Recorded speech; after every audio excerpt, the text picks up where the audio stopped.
পাহাড়ের শান্তি আজ অস্ত্রের গুঞ্জনে আচ্ছন্ন। একসময় যেখানকার প্রকৃতি ও সংস্কৃতি ছিল দেশের সম্পদ, এখন তা পরিণত হয়েছে সন্ত্রাস ও অস্থিরতার ঘাঁটিতে। 1998 সালে পার্বত্য চুক্তির বিরোধিতা করে যে সংগঠন ইউপিডিএফ এর জন্ম হয়েছিল, আজ তারা শুধু পাহাড় নয়, গোটা দেশকে আতঙ্কে কাঁপিয়ে তুলছে। পরিসংখ্যানই বলে দেয় ইউপিডিএফ এর হাতে পাহাড় কতটা রক্তাক্ত।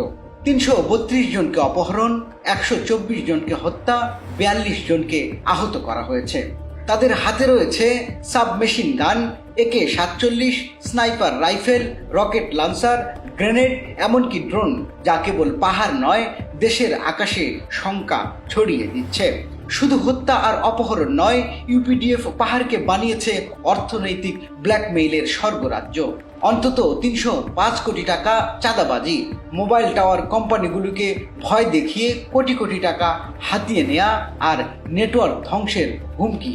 অর্থাৎ সাধারণ মানুষের নিরাপত্তার পাশাপাশি দেশের টেলিকম ও বাণিজ্যিক অবকাঠামোকেও তারা টার্গেট করেছে। প্রশ্ন হচ্ছে, এইসব আধুনিক অস্ত্র কোথা থেকে আসছে? উত্তর স্পষ্ট। মিয়ানমারের সীমান্ত ও ভারতের মিজোরাম হয়ে ইউপিডিএফ এর অন্তত 6টি ক্যাম্প রয়েছে ভারতের ত্রিপুরায়।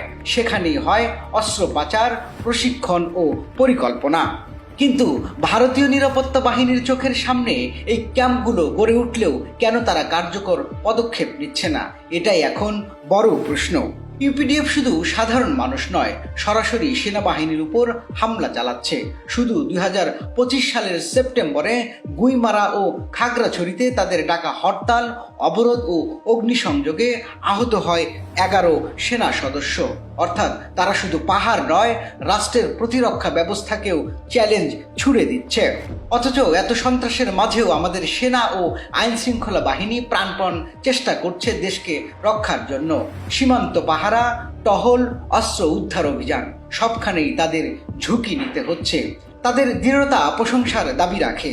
কিন্তু প্রশ্ন হলো, যে সময় আমাদের তাদের পাশে থাকার কথা, সেই সময় আমরা কি তাদের বিরুদ্ধে অপপ্রচার চালাচ্ছি? আজ আর অপেক্ষা করার সময় নেই। পাহাড়ে আরও সেনা ক্যাম্প প্রয়োজন। সীমান্তে নজরদারি বাড়াতে হবে, আন্তর্জাতিক সহযোগিতা আনতে হবে, আর সন্ত্রাসীদের অর্থনৈতিক নেটওয়ার্ক ভেঙে দিতে হবে। সবচেয়ে বড় কথা, আমাদের নিজেদের সেনাবাহিনীকে আরও শক্তিশালী করে তুলতে হবে, অস্ত্র, প্রযুক্তি ও জনসমর্থন দিয়ে। পাহাড়ে শান্তি প্রতিষ্ঠা শুধু সেনার দায়িত্ব নয়, এটা আমাদের সবার দায়িত্ব। আজ আমাদের ঠিক করতে হবে, আমরা সেনাবাহিনীকে অপবাদ দিয়ে দুর্বল করব, নাকি ঐক্যবদ্ধ হয়ে শত্রুর বিরুদ্ধে দাঁড়াবো। ইউপিডিএফ এবং তাদের আন্তর্জাতিক সন্ত্রাসী নেটওয়ার্কের বিরুদ্ধে শক্ত অবস্থান নেয়াই এখন সময়ের দাবি। কারণ শান্ত পাহাড় চাই, রক্তাক্ত পাহাড় নয়।